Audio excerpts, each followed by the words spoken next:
The rise of remote work has created a new sector of employees secretly working 2 or more jobs during the same hours without disclosing to their employers. It's often referred to as overemployment. In 2021, 5.1% of employed workers worked only 1 job. That's according to Statistics Canada. And while the draws are obvious, there's more money, the risks and the legal repercussions could be hefty. Is working 2 full-time jobs really worth it? Labor lawyer Lisa Stam joins us this morning to find out. Good morning to you. Good morning. Thank you for having me. This generated a lot of chatter and conversations. I've seen this anecdotally, but both in reports as well. Moonlighting or side hustles have been around for decades. Yes. But those usually happened outside of regular job hours. We are talking about 2 full-time jobs at the same time. Do you legally have to disclose to an employer? Well, like a good lawyer, the answer is it depends. Whether you have to disclose is a different legal issue than whether you're allowed to actually have that second job. So if you're allowed to have a second job, who cares? You don't have to disclose. But if you are not allowed, if you're competing against your employer, if you're engaging in some sort of conflict of interest with your first employer, or if you're engaging in time theft, and that's probably the more practical issue here, is how can you do 2 jobs at the same time? Multitasking isn't a thing. So you probably are not allowed to do 2 full-time jobs concurrently and should disclose. For employees that are considering taking this overemployment on, how can you do it legally? How can you do it effectively? Do it sequentially, not concurrently. That's the key thing. And so if you have 36 hours in the day, great, that will help you. But if otherwise, if it's 2 full-time gigs, that's tricky. What is more common is the gig economy really is being driven by online economic activities that are not tied to an hour. It's tied to creating something, putting it online, and then selling a whole bunch of that same thing. So right. It's easier to have that second job in the gig economy when you're engaging in the online economy. Yeah, and also working from home makes this a lot easier, right? You're physically not being seen doing a different job, and you're not coming into an office. Yeah, exactly. If a manager has an employee whose work is not up to par, they suspect perhaps that's because they're working another job, what steps can they avoid or can they take to find that out? And then what are the repercussions?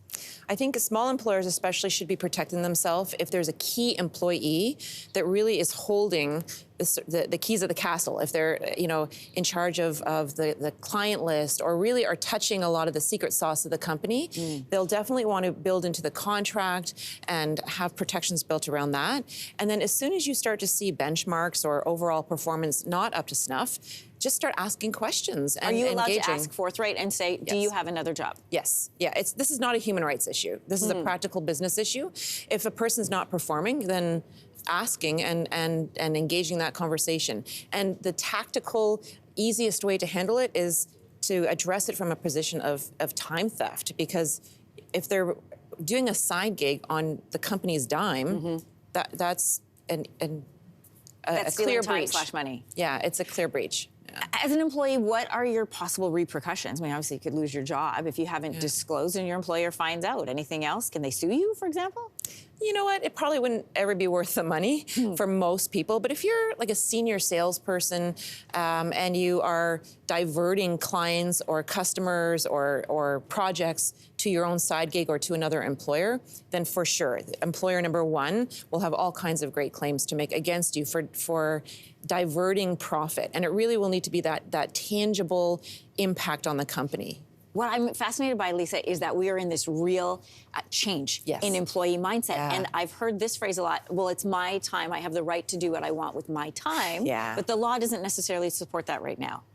The employer is paying you to do a job. And so that job, if it's a full-time salaried role, if the expectation is you're going to work full-time, then there is a contractual obligation to perform for X number of hours a week. Right. But I think, we are in this absolutely new era. It's very exciting. There's a whole online economy where there is a ton of money to be made. We can all ask our teenage children. Mr. Beast? Yes, so Mr. Beast is a great example. He is a 24-year-old kid from Middle America whose net worth is $100 million now.